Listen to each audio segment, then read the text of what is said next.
Olá pessoal, essa é mais uma aula que nós tratamos do tema adoração.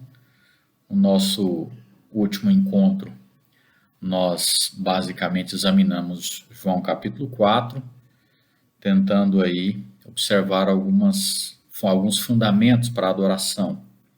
Basicamente falamos que somos criados como seres adoradores e o Pai busca a adoração exclusiva, a nossa adoração exclusiva. O que importa sobre a adoração não é onde, como a mulher samaritana perguntou para Jesus, mas por meio de quem. É exatamente por isso que a Escritura, em João 4, fala de uma adoração em espírito e em verdade. A adoração em espírito, como nós falamos, ela aponta para uma adoração feita através do Espírito Santo e também uma adoração procedente do mais profundo do nosso ser, do nosso espírito, né? Que nós consideramos como as afeições do nosso coração. E uma adoração em verdade seria uma adoração em completa e plena harmonia com a palavra de Deus e em como Deus deve ser adorado. Vimos que, como seres humanos pecadores, nós não conseguimos adorar a Deus dessa maneira. Portanto, quem adora a Deus dessa maneira? Jesus Cristo. É exatamente Ele que vem assumir o nosso lugar para que a nossa adoração possa ser completa. Por isso, Deus procura e encontra verdadeiros adoradores que o adoram por meio e intermédio de Cristo. Então, fundamentalmente, falamos nesse exame de João capítulo 4 que a adoração ela precisa ser cristocêntrica, ou seja, Cristo é o centro, é a nossa motivação, o nosso motivo, é o objeto da adoração, ela deve ocorrer por meio dele e para ele, porque só em Cristo Deus recebe a adoração dos seres humanos. Nós vamos então dar continuidade hoje a esse assunto, falando aí um pouco sobre como essa adoração se processava. Nós vamos trazer alguns conceitos sobre esse assunto. Então nós vamos ficar com esse primeiro ponto, falando um pouco sobre a adoração pré-mosaica, ou seja, antes do período de Moisés. Nós vamos falar alguns termos-chave importantes para a gente entender o todo, como revelação progressiva, como princípio regulador da vida, como queda, como sábado e também a adoração dos patriarcas. Essa aula objetiva a explicarmos como é que nós podemos fazer uma leitura bíblico-teológica da Bíblia, como é que nós podemos interpretar a Bíblia fundamentados numa estrutura bíblico-teológica. Também nós vamos nessa aula examinar a adoração antes da queda e basicamente também nesse período pré-mosaico e explorar as consequências da queda na adoração. Então, algumas perguntas ou uma pergunta preliminar seria: como é que você imagina que era a adoração antes da queda? Ou como você pensa na adoração nesse período pré-mosaico? Essa é a tentativa que nós vamos fazer observando essa aula de hoje. Ok, então, em primeiro lugar, como você viu aí no slide, uma interpretação da Bíblia fundamentada numa estrutura bíblico-teológica, nós precisamos compreender ou traçar algumas coisas gerais. Não existe nenhum texto bíblico escrito antes de Moisés, você sabe disso. Uma vez que Moisés foi o escritor do Pentateuco, ou seja, os primeiros 5 livros escritos na Bíblia, nós não temos nenhum outro escrito antes de Moisés.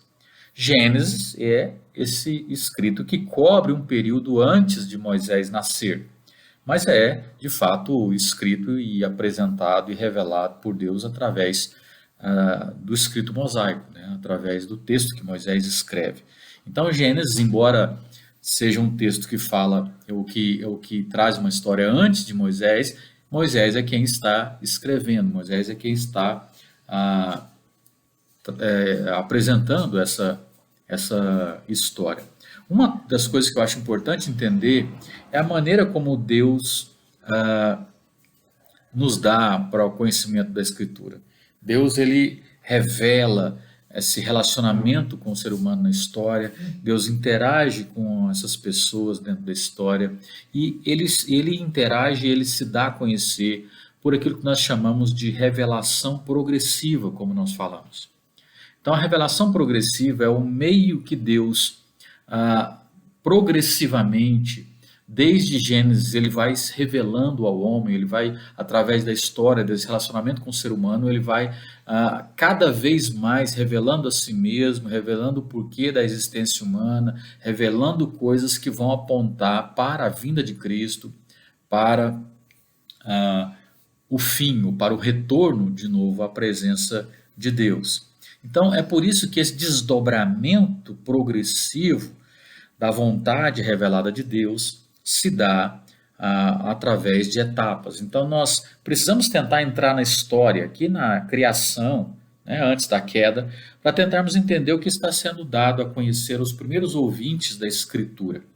A estrutura da Bíblia pode ser descrita como essa que você aí: criação, queda, redenção e consumação, ou então também nova criação. Então, se você pudesse dividir a Bíblia em 4 etapas, ou se você pudesse olhar para um quadro e ver toda a Bíblia, você veria esses temas: criação, queda, redenção e nova criação ou consumação. Esse é o quadro completo. Mas existe mais do que apenas essas categorias, é claro. Nós vivemos depois da primeira vinda de Cristo, então nós não olhamos só para o Novo Testamento, só o período de redenção, nós precisamos de toda a história, nós precisamos saber por que nós estamos sendo redimidos, nós vamos compreender sobre a queda, sobre a entrada do pecado no mundo, sobre a criação. É por isso que nós, para entendermos toda a história que se passa antes de nós, antes da vinda de Cristo, nós precisamos começar com a criação. Todos nós, por exemplo, concordamos, com base em 1 Coríntios 5, que Jesus é o nosso Cordeiro da Páscoa. João, ele atesta isso quando, vindo Jesus em sua direção, ele diz: eis o Cordeiro de Deus que tira o pecado do mundo. Então, como é que João relaciona Jesus como Cordeiro de Deus dentro do Velho Testamento? Porque ele está olhando essa revelação progressiva. Aquele cordeiro sacrificado no Velho Testamento apontava para Jesus, que seria como o Cordeiro de Deus para tirar o pecado, não mais para cobrir, como no caso do Velho Testamento, mas para tirar. Então, essa revelação, compreender esse desdobramento progressivo só ocorre quando nós olhamos para o Velho Testamento e para o Novo Testamento como um todo.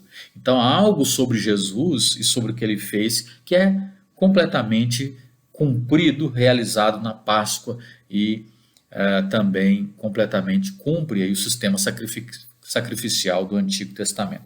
Então, quando nós começamos em Gênesis, nós vamos tentar entender como era a adoração antes da queda, antes do pecado entrar. Você sabe que Gênesis capítulo 1 e 2 narram a criação, e o capítulo 3 de Gênesis fala da entrada do pecado, né, quando a serpente tenta Eva. Então, quando nós olhamos para esse texto, o que nós descobrimos é o que nós podemos chamar de um princípio regulador da vida. Ou seja, posteriormente nós vamos falar de um princípio regulador da adoração, ou seja, como é que a adoração é regulada, mas você vê no Éden um princípio para regular a vida.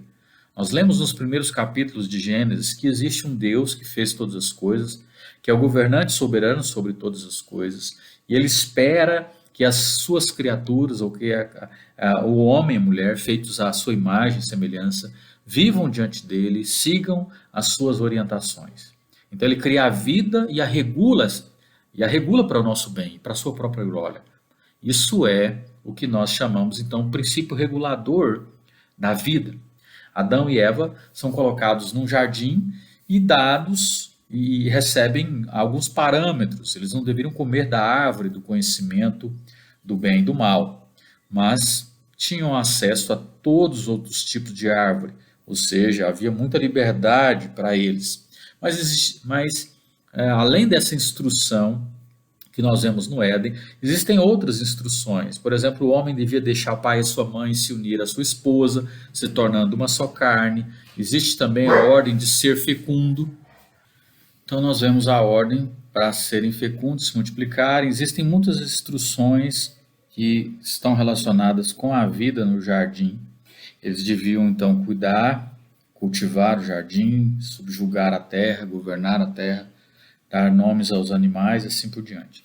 Então existe vida e atividade acontecendo em Gênesis capítulo 1 a 2, e essa atividade ocorre no contexto da bondade de Deus, da grandeza de Deus, que fez essa maravilhosa criação e as criaturas também à sua imagem e semelhança, para que ele se relacionasse com elas. Então ele chama essas pessoas para viverem uma vida debaixo das suas orientações, debaixo do seu governo, debaixo do seu domínio. Então Adão e Eva são feitos à imagem de Deus, e nessa relação eles devem servi-lo e adorá-lo, né, no sentido mais amplo. Eles têm um relacionamento com o resto da criação, onde eles são mordomos, né, zeladores dessa criação, e também tem um relacionamento um com o outro, onde eles são guardiões, né, da dignidade, do valor das outras criaturas, que também, de outros seres como eles, são feitos à imagem e semelhança de Deus. Então este é o homem no mundo de Deus, que deveria cumprir esse princípio regulador da vida. No certo sentido, toda a vida é vivida diante da face de Deus, como um ato de adoração. Eles caminhavam com ele, eles falavam com ele, e essa dinâmica de relacionamento acontecia antes do pecado entrar no mundo. Existia o que nós chamamos de proximidade, de intimidade com Deus, de intimidade uns com os outros. Mas Gênesis mostra que isso vai ser alterado, que ocorre uma mudança dentro dessa relação. O capítulo 2 de Gênesis, versos 2 e 3, nós temos Deus tratando da instituição do sábado que vem antes da queda. Então, Deus fala que Moisés fala que Deus cria o mundo e no sétimo dia ele vai descansar. O que tem de distintivo sobre esse sétimo dia? É um dia que deveria ser santificado, separado dos outros dias. Qual que é o propósito? Basicamente, o propósito é descanso. Assim como o quarto mandamento diz, guarda o dia de sábado para o santificar, a ideia do sábado ser sagrado procede aqui do Éden. Eu acredito que o fundamental é a intimidade do relacionamento, viver a vida diante da face de Deus e oferecer as suas vidas a Deus quase como um sacrifício vivo debaixo desse princípio regulador de vida. Então, o sábado ele existia para esse propósito também de descansar em Deus. Observe que nós temos pelo menos 3 instituições na criação. Nós temos o sábado, nós temos que é o descanso, nós temos o casamento, ou seja, essa ordem de unir-se a esposa e se tornar uma só carne, e nós temos o trabalho, a ordem de cultivar, de guardar o jardim. Quando Adão e Eva desobedecem a Deus, nós temos graves consequências, né? Eles se escondem de Deus, eles têm vergonha da sua nudez, eles querem cobrir essa nudez. Então eles se tornam basicamente alienados de Deus. E eventualmente essa alienação ou essa separação vai culminar na expulsão completa desse casal para fora do jardim. Então, a distância e separação, a intimidade de relacionamento, ela é perdida. Quando a queda vem, uma das coisas fundamentais, né, em termos de consequências, é essa separação, essa alienação, esse distanciamento. E isso vai se tornar importante mais tarde, quando aparece o tabernáculo, aparece o templo, como uma forma de se aproximar de Deus também, como um lugar de Deus ali no meio do seu povo, além do sacrifício do sangue. Todas essas coisas vão ser importantes porque elas apontam para essa tentativa de um retorno, de que essa separação seja amenizada.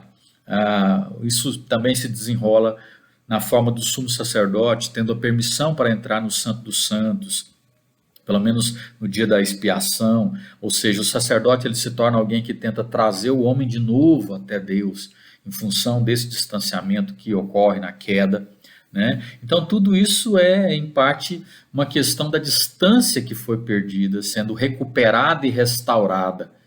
Ah, que isso vai se processar através do sacrifício do Velho Testamento, através do tabernáculo, depois do templo, etc., até que Cristo vem, né, e recupera e restaura completamente essa separação, ou seja, ele traz de novo esse homem à presença de Deus. Basicamente é o que Cristo vem fazer, levar de novo esse homem para perto de Deus, destruir a separação entre Deus e o pecador, destruir a barreira, né? Isso se dá pelo sangue de Cristo, ou seja, pela morte do Cordeiro. Quando nós olhamos o relato de Caim e Abel, e aqui, ainda desse contexto de adoração, nós vemos esses indivíduos trazendo ofertas a Deus em Gênesis 4, e isso mostra uma maneira de se aproximar de Deus através do sacrifício. Gênesis capítulo 4 fala do nascimento aí de Caim e Abel, e o verso diz que Abel é pastor de ovelhas e Caim lavrador. O verso 3 de Gênesis 4 e seguintes diz assim: aconteceu que no fim de uns tempos trouxe Caim do fruto da terra uma oferta ao Senhor. Abel, por sua vez, trouxe as primícias do seu rebanho e da gordura deste. Agradou-se o Senhor de Abel e de sua oferta, ao passo que de Caim e de sua oferta não se agradou. Irou-se, pois, sobremaneira Caim, e descaiu-lhe o semblante. Então lhe disse o Senhor: por que andas irado? Por que descaiu o teu semblante? Se procederes bem, não é certo que serás aceito? Se todavia procederes mal, eis que o pecado jaz à porta, o seu desejo será contra ti, mas a ti cumpre dominá-lo. Nós temos então essa tentativa desses primeiros homens aqui, Caim e Abel, de se aproximar de Deus. Eles fazem isso através de sacrifício. Nós não temos nenhuma instrução que Deus possa ter dado a Adão e Eva ou a Caim e Abel sobre. A Bíblia não relata nenhum tipo de instrução sobre o sacrifício. O que nós vemos é que esse relato de dois filhos de Adão que estão se aproximando de Deus, no que eu acho que nós podemos chamar de adoração. Então parece que há uma qualidade de sacrifício, seja o grão que Caim oferece, né, ou seja um animal, como Abel oferece. Nós descobrimos mais sobre esse texto através de Hebreus, no Novo Testamento, capítulo 11, verso 4, fala que Hebreus fala que a diferença entre Caim e Abel, que torna a oferta de Abel melhor, é que ela é oferecida de um coração de fé. Então nós vemos a importância, por causa da distância e separação, de nos aproximarmos de Deus com fé. Sem fé é impossível agradar a Deus. Então os indivíduos vão trazer a fé, ou seja, acreditar que essa é a maneira de se aproximar de Deus, e também vão trazer algum tipo de sacrifício.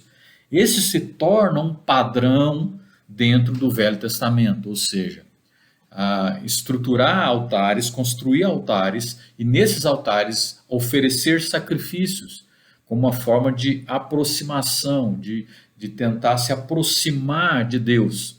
Mas isso ainda precisava vir junto com os sacrifícios, precisava haver a fé, o coração do indivíduo com fé, que é o grande problema no caso de Caim. Ele acreditava que ele poderia oferecer a Deus, se aproximar de Deus sem ter fé. Como você pega alguma coisa e fala, toma isso aqui. Mas ele não compreendia que ele precisava estar junto. Ou seja, Deus não recebe só a oferta. Deus recebe o ofertante. E para Deus, o ofertante, o coração do ofertante é muito mais importante do que a oferta que ele traz. Isso nós vamos compreender no decorrer do Velho Testamento. Essa compreensão, que ela é embrionária aqui, ela se torna muito mais clara no decorrer dessa revelação progressiva. Então nós estamos falando aqui do início, e depois tudo isso vai se estruturar num sistema sacrificial, quando Moisés vai falar e receber de Deus os sistemas de sacrifício, de holocaustos, de ofertas de gratidão e todo o sistema sacrificial que vai se tornar estruturado depois que eles saem do Egito, né, em direção à terra de Canaã. Aqui você tem uma forma embrionária disso, né? Você tem esse primeiro ato que já traz isso claramente, né?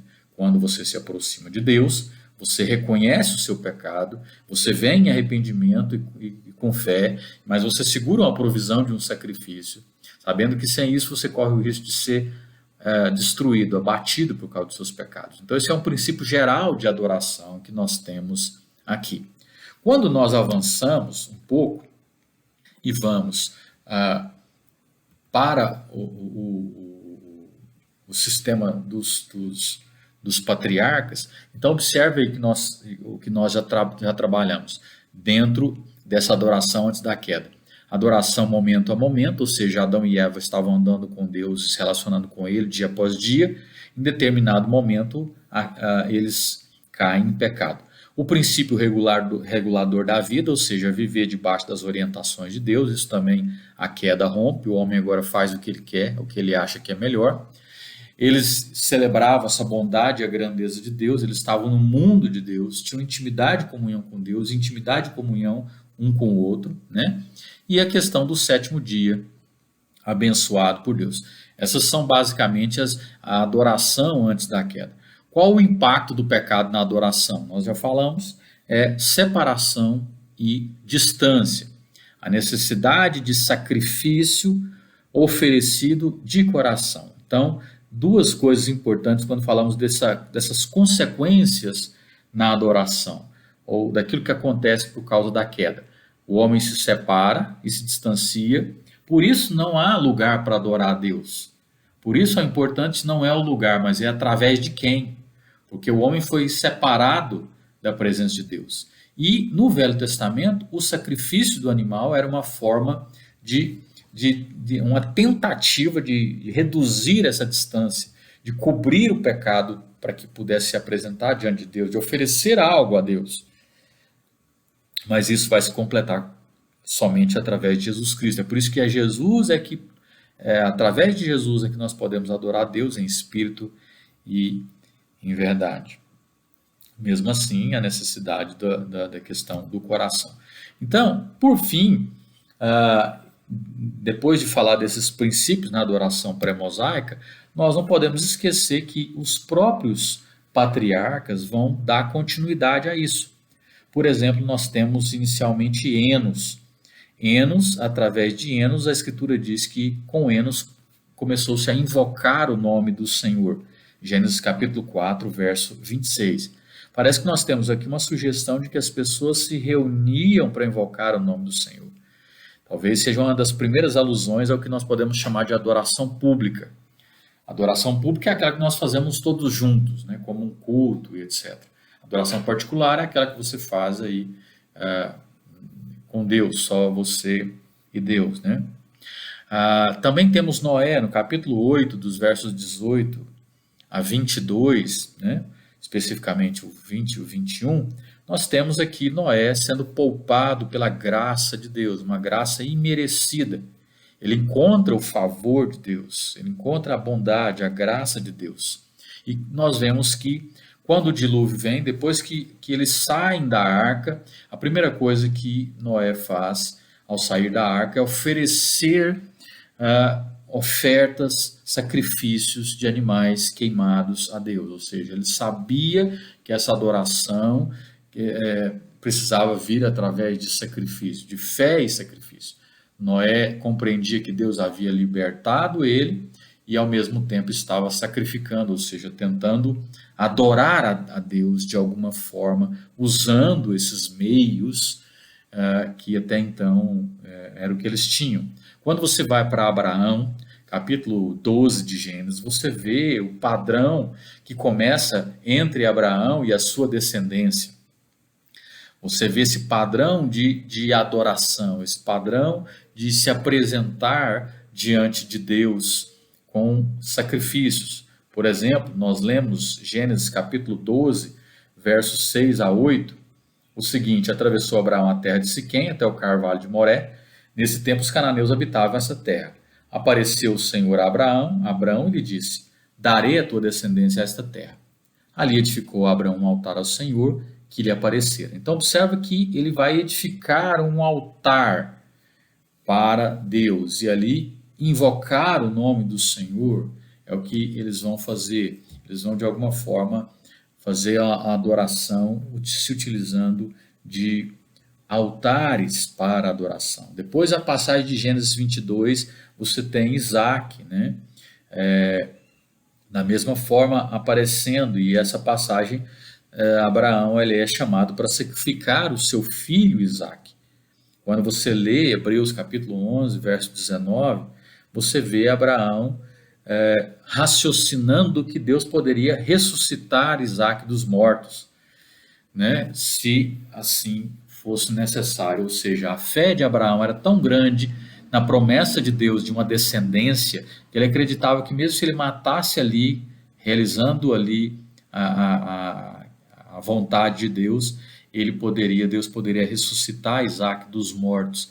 Isso de fato é uma promessa futura, né? Isso é uma figura, um tipo daquilo que aconteceria com Cristo, porque é exatamente a promessa que nós temos depois em Cristo Jesus, Deus enviando o seu filho, entregando o seu filho ali no nosso lugar.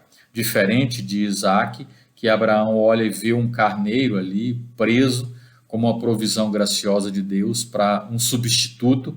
Quando Deus entrega Cristo na cruz, nós não temos uma provisão no lugar, e Deus então vai entregar o seu próprio filho, né, na cruz. Não há nenhum sacrifício, nenhum carneiro para livrar Jesus, porque Jesus estava assumindo ali o nosso lugar. Então, essa é uma adoração também feita, realizada por Abraão, realizada posteriormente por Isaac, por Jacó e etc.